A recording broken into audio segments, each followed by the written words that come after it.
Debra Winger was never the kind of actress who tried to fit neatly into Hollywood's expectations. From the very beginning, she stood out for her honesty, her intensity, and her refusal to pretend. On her very first day filming one project, she shocked everyone by farting in Shirley MacLaine's direction. She later described working with Richard Gere as feeling like acting opposite a brick wall. She quit the movie A League of Their Own the moment Madonna joined the cast. Hollywood quickly labeled her as difficult, but Debra Winger always believed she was simply being truthful. Then, at the height of her success, in 1995, she disappeared from the spotlight entirely. She had earned 3 Oscar nominations, made millions at the box office, and was still in demand, yet she walked away without saying goodbye or offering any explanation. For years, people wondered why. The real story goes much deeper and begins long before fame, shaped by a near-death experience, personal promises, and a choice that stunned everyone who knew her. Mary Debra Winger was born on May 16, 1955, in Cleveland Heights, Ohio. From the start, her life carried a sense of being split between 2 worlds. Her family had Jewish roots that traced back to Austria-Hungary and the Russian Empire. Her father, Robert Jack Winger, worked as a meat packer and deeply admired the actress Deborah Paget. He loved her work so much that he named his daughter after her. Years later, when Paget heard this story, she was touched, and the Winger family cherished the connection. Deborah's mother, Ruth Felder, helped support the family by managing an office. Together, her parents created a loving but complex home. As Deborah grew up, her grandparents insisted on calling her Mary, while her parents called her Deborah. This small detail created a feeling of having 2 identities inside one person.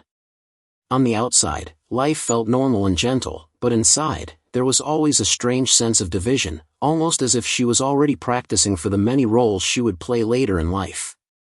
The family stayed in Cleveland during her early childhood, but everything changed when Deborah was 5 years old. The Wingers packed their belongings into a car and moved to Southern California, hoping for new opportunities. At first, the move seemed ordinary, but it quietly opened doors that no one could have predicted. In school, Deborah stood out for her intelligence. While other children struggled to keep up, she finished her work quickly and moved ahead of her classmates. Teachers were surprised by how fast she learned. Her sharp mind pushed her forward so rapidly that she graduated from high school at just 15 years old.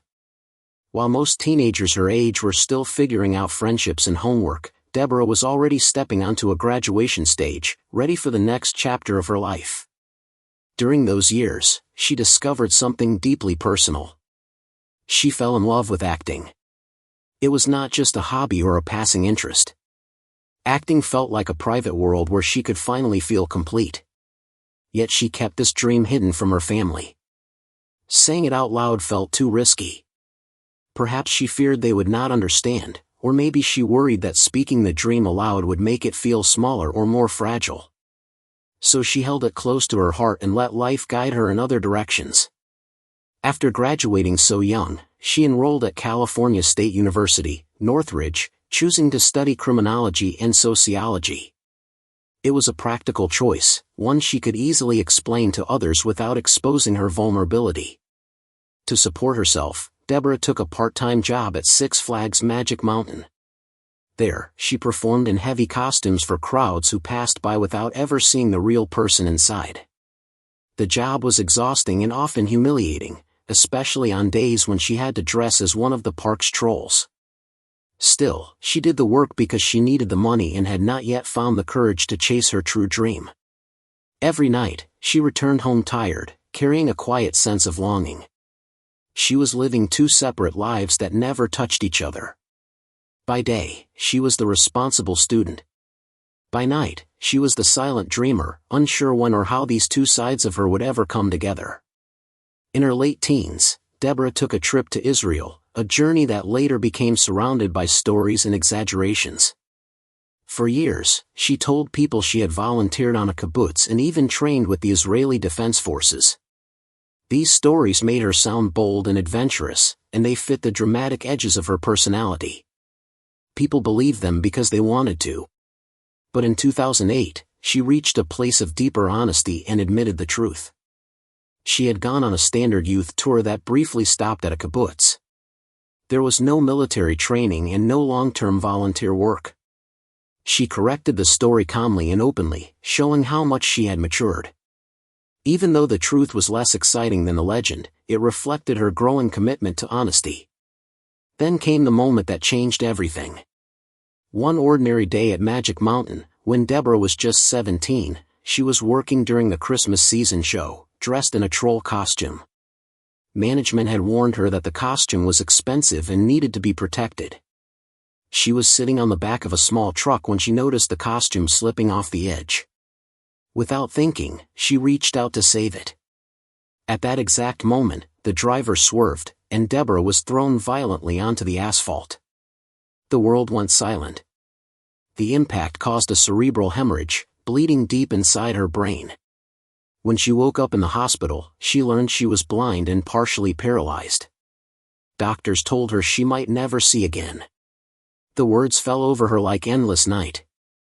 For 10 months, Debra lived in complete darkness. Day after day passed without light. She could not walk on her own or perform simple tasks. Even the feeling of her own hands began to fade like a distant memory. Fear followed her constantly, whispering that this darkness might last forever. Friends and family tried to comfort her, but no one could reach the quiet space where she wrestled with her thoughts. During those long hours, she began to reflect deeply on life, purpose, and all the dreams she had been too afraid to chase. She thought often about acting and how she had kept it hidden from everyone. Somewhere in that darkness, she made a promise to herself that became her anchor. If she ever regained her sight and movement, she would leave behind her practical studies and pursue acting with everything she had. That vow gave her strength when her body felt broken. Slowly and almost unbelievably, her sight began to return. Small fragments of vision came back, like shy visitors. Through painful therapy sessions, she began to move her limbs again. Doctors called it a miracle. Debra called it a second chance. The moment she could see and walk again, she abandoned criminology and stepped directly into acting classes. She honored the promise she had made in the dark and never looked back. From that point on, she lived with a fire that only comes from surviving something close to death. That experience shaped how she approached life, her work, and the choices she made. It also gave her a deep sense of fearlessness.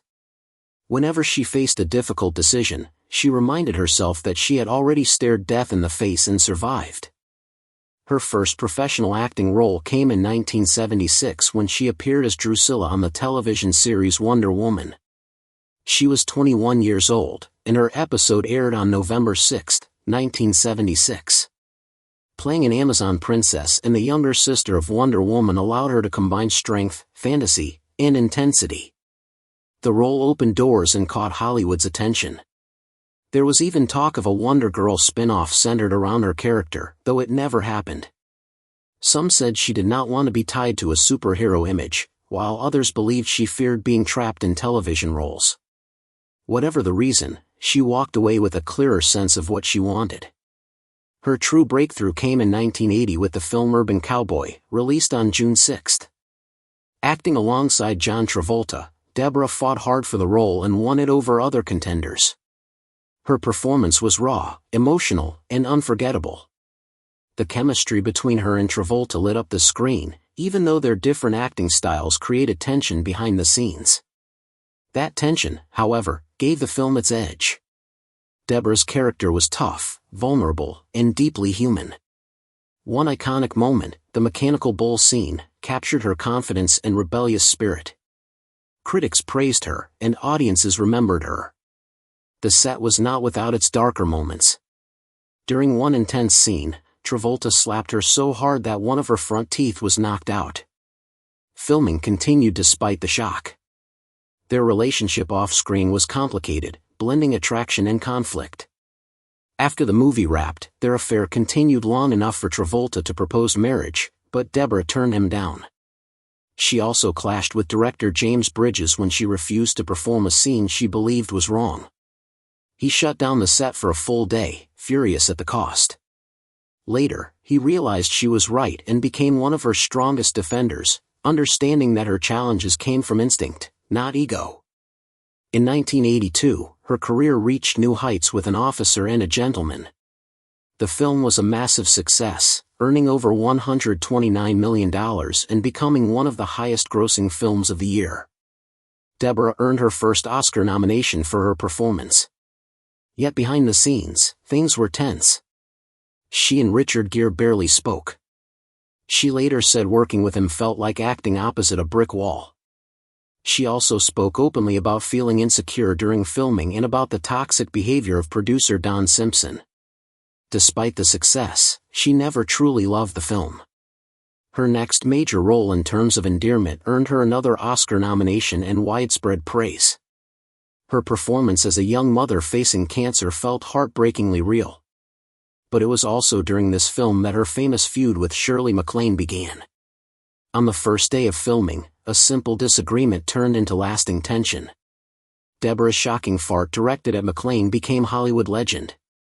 The atmosphere on set grew tense and exhausting, yet Debra's performances remained powerful and unforgettable.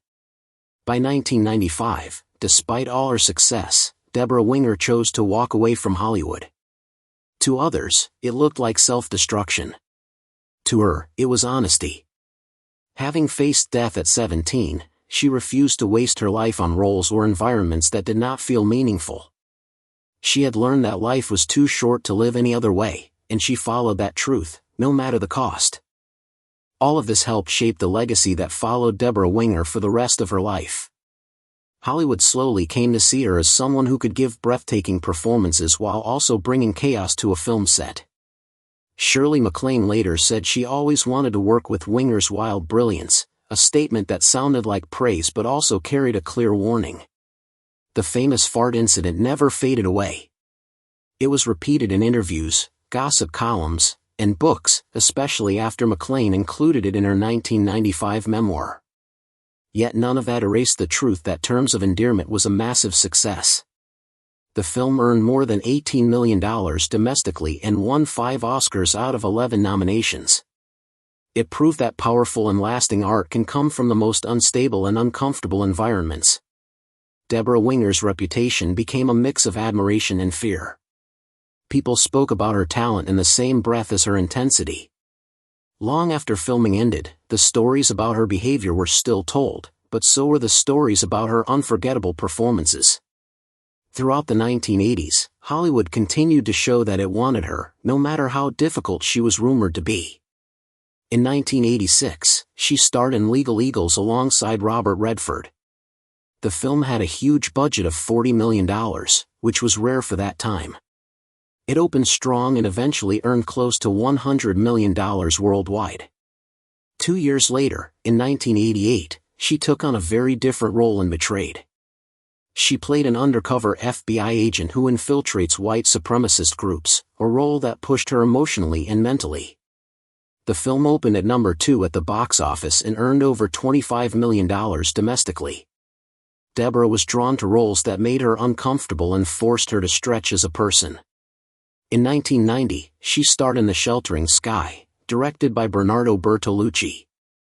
The experience affected her so deeply that she stayed in the Sahara Desert long after filming ended. The isolation and intensity of the location changed her, and she carried that transformation with her. She never chased easy roles. She chased work that shook her and demanded growth. Her personal life was just as intense and dramatic as her career. In the early 1980s, she began a relationship with Bob Kerrey, who was then the governor of Nebraska. They met in 1983 while she was filming Terms of Endearment in Lincoln. Their relationship fascinated the public because it blended Hollywood and politics in a way that felt unusual and almost surreal. They stayed together until late 1985, and even after they broke up, they remained close. They even co-owned a fitness center in Omaha called the Prairie Life Center. Their bond never fully disappeared. In 1990, after her marriage to Timothy Hutton ended, she visited Kerry again during a Senate recess, which sparked rumors that they might reunite. Their connection always carried a quiet intensity that people remembered. Not long after her relationship with Kerry ended, Debra eloped with actor Timothy Hutton on March 16, 1986. Hutton was already famous for winning an Oscar at a young age. They had a son, Emmanuel Noah Hutton, in 1987. But the marriage began to fall apart almost as soon as it started. By May 1989, they separated. Later that year, Hutton filed for divorce and asked for joint custody of their young son. The divorce became final in 1990. During their short marriage, their careers briefly overlapped in 2 films, though one appearance was only a small cameo. Despite their early passion, they drifted apart faster than anyone expected. In 1993, Debra delivered one of her most powerful performances in Shadowlands, playing Joy Gresham opposite Anthony Hopkins. The role earned her a 3rd Academy Award nomination at the 1994 Oscars, placing her among an elite group of actresses. Hopkins was not nominated for the film because he also starred in The Remains of the Day that same year, and Academy rules did not allow 2 nominations in the same category. Debra also received recognition from the Los Angeles Film Critics Association. Once again, she proved she could rise higher just when people wondered if she had already reached her peak. A major turning point in her personal life came when she met actor Arliss Howard in 1991 while working on the film Wilder Napalm. They married in 1996. He had a son named Sam, and she had Noah. In 1997, they welcomed their son Gideon Babe Ruth Howard, who was often called Babe. Their marriage brought her the stability she had been missing for years. Howard had his own successful career, appearing in films like Natural Born Killers and Moneyball. The couple spent time on Broadway before eventually settling back in Los Angeles. By 2021, they had been together for 25 years, a milestone that reflected the quiet strength of their relationship. Her dedication to her craft appeared again in 1992 when Penny Marshall cast her in A League of Their Own. Debra trained intensely for 3 months with the Chicago Cubs to physically transform herself into a real baseball catcher from the 1940s. She learned professional batting techniques, catching skills, and the rhythm of athletes who played during wartime. For her, the role was not just another acting job. She felt a responsibility to honor the women who stepped into baseball when men went off to war. She took the preparation seriously because she believed the story deserved respect. Everything changed when Madonna joined the cast as Mae Mortabito. At that point, Madonna's film career had already become shaky. After the success of Desperately Seeking Susan in 1985, she went through several box office failures, including Shanghai Surprise, which earned her a Golden Raspberry Award. Other films only added to the damage. Madonna joined A League of Their Own hoping an ensemble cast would help soften her image. Debra saw it differently. She believed Madonna's casting turned the film into something less serious and more focused on star power. Feeling the project was no longer what she signed up for, Debra quit. She described the film as turning into an Elvis-style vehicle for a celebrity rather than a story about real athletes. Because she had a rare pay-or-play contract, she still received her full salary even after leaving. The film went on without her, with Geena Davis taking the role and earning a Golden Globe nomination. A League of Their Own became a huge success, and Madonna's song for the soundtrack topped the charts. In 1995, after completing her final scenes in the romantic comedy Forget Paris with Billy Crystal, Debra Winger did something almost unheard of in Hollywood. She disappeared. There was no announcement, no farewell interview, no explanation. One day she was still admired, still powerful, still in demand. The next day, she stopped reading scripts and stopped returning calls. Years later, she explained that the decision was not sudden. She had wanted to leave for years and was tired of talking about it. The timing shocked people the most. She walked away at the peak of her earning power, with 3 Oscar nominations behind her. While others fought to stay relevant, she stepped away quietly. Turning 40 in 1995 hit her hard. She later said it brought clarity. She looked around Hollywood and felt it was time to leave. The roles being offered were shrinking in depth and ambition. Complex female characters were being reduced to thin versions of themselves, often limited to mothers or wives with no inner life. She felt she had already explored those emotions on screen. Repeating them felt empty. It was not about ego. It was about honesty. Hollywood no longer had space for the woman she was becoming. One final experience sealed her decision. In 1995, she signed on to a film called Divine Rapture, set in a small village in Ireland. The cast included Marlon Brando and Johnny Depp. After only a few weeks of filming, the money disappeared and production collapsed overnight. The Hollywood cast and crew left immediately, but Debra stayed behind. She could not abandon the local workers who had given their time and trust. She was never paid for her work, but that was not what hurt the most. The incident showed her everything she disliked about the industry in one moment. She later called it the final nail in the coffin of her Hollywood life. Life outside the industry began to matter more. She married Arliss Howard, raised her children, taught classes, did theater, and lived without apology. She described leaving Hollywood not as retirement, but as freedom. There were no auditions, no waiting for approval, no judgment tied to her worth. Between 1995 and 2001, she stayed away from film completely, but her life was full. She taught at Harvard, cared for her parents, narrated poetry, and explored ideas without the pressure of performance. Her absence became so noticeable that a documentary was made about it, turning her choice into a larger conversation about aging and sexism in Hollywood. When she returned to acting, it was only on her own terms. She chose projects that mattered to her and ignored the rest. She delivered powerful performances when the material deserved it and stepped away when it did not. By the time she reached her 70s, her distance from Hollywood felt intentional and complete. She aged without chasing relevance, without reinvention campaigns, and without regret. Everything traced back to a moment long before fame, when an 18-year-old girl lay in a hospital bed after a devastating accident and decided that if she survived, she would live honestly. That decision guided her through fame, conflict, love, loss, and finally, peace.